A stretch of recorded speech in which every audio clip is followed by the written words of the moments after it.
અત્યારે મોટાભાગના ખેડૂત મિત્રો બટાકાનું વાવેતર કરી રહ્યા છે અથવા તો ઘણા ખેડૂત મિત્રોએ બટાકાનું વાવેતર કરેલું છે. જે ખેડૂત મિત્રોને બટાકાનો પાક બાકી છે, હજુ પણ એમને નિર્ણય લેવાનો સમય છે.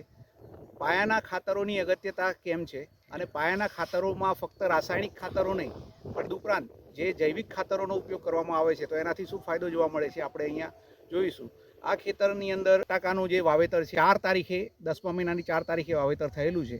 આ ખેતરની અંદર કામા ઇન્ટરનેશનલ ઓર્ગેનિક કંપનીનું ડૉક્ટર ભૂ સમૃદ્ધિ ગોલ્ડ વીઘે 1.5 થેલી અને ડૉક્ટર ભૂમિરાજ 1 થેલી એનો પાયાની અંદર ઉપયોગ થયેલો. હું તમને અહીંયા લાઈવ બતાવીશ. તો એના કારણે જે સ્ટેમની મજબૂતાઈ છે એકદમ મજબૂત સ્ટેમ જોવા મળી રહ્યું છે. એ જ રીતે તમે જુઓ એ છેક નીચેથી આખું સ્ટેમ જે છે એકદમ મજબૂત. જેટલું મજબૂત સ્ટેમ હોય છોડ તંદુરસ્ત એનો વિકાસ થાય અને એ જ રીતે જે ન્યુટ્રિયન્ટ્સ છે એ છોડને મળે.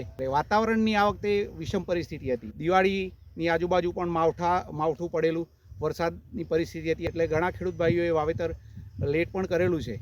તો આવી પરિસ્થિતિમાં તમે જોઈ શકો કે આ જૈવિક જે કામા ઇન્ટરનેશનલ ઓર્ગેનિકના જે ડૉક્ટર ભૂ સમૃદ્ધિ ગોલ્ડ અને ડૉક્ટર ભૂમિરાજ જે ખાતરોનો ઉપયોગ કરવામાં આવ્યો છે તો વાતાવરણની વિષમ પરિસ્થિતિમાં પણ એકદમ તંદુરસ્ત પાક, 100% જર્મિનેશન આપણે જોઈ શકીએ, એક સરખો ઉગાવો. નિર્ણય લેવાનો સમય છે. જો તમારે હજી પણ વાવેતર કરવાના બાકી છે, ચણા છે, ઘઉં છે અથવા તો બટાકા છે, કામા ઇન્ટરનેશનલ ઓર્ગેનિક કંપનીના ડૉક્ટર ભૂ સમૃદ્ધિ ગોલ્ડ અને ડૉક્ટર ભૂમિરાજનો ઉપયોગ કરાવજો. ચોક્કસ તમને પણ આવા જ પરિણામો જોવા મળશે.